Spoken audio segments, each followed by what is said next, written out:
Batay sa Pulse Asia Survey, karamihan sa mga Pinoy gustong makipagtulungan ng Pilipinas sa Amerika kaugnay sa tensyon sa West Philippine Sea. Balitang hatid ni Chino Gaston. Nakasama na ng AFP sa military exercise ang Amerika, Australia at Japan.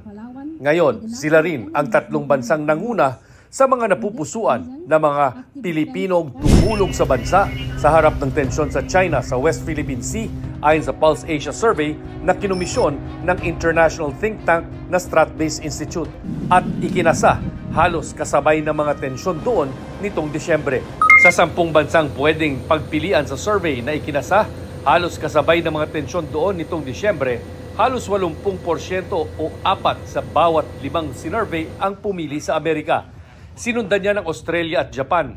Hindi na ito ikinagulat ni Maritime Security Analyst at UP Professor J. Batungbakal. Kahit naman during the time of President Duterte, hindi naman natinag yung trend na yan.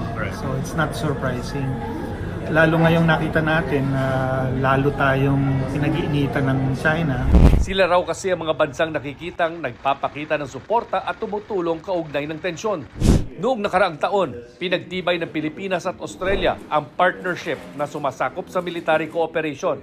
Nakatakda namang pirmahan ng Pilipinas at Japan ngayong 2024 ang Reciprocal Access Agreement. Ang isang kasunduang gagabay naman sa military cooperation at joint military exercises ng dalawang bansa. Pero kahit Canada, magkakaroon din ng defense cooperation sa Pilipinas. They support our stand with the arbitral award.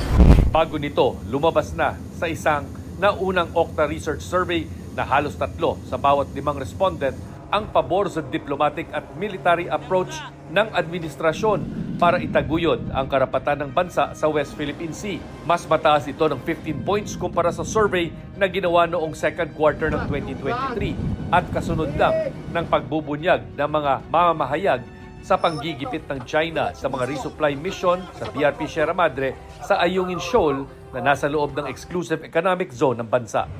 Chino Gaston nagbabalita para sa GMA Integrated News.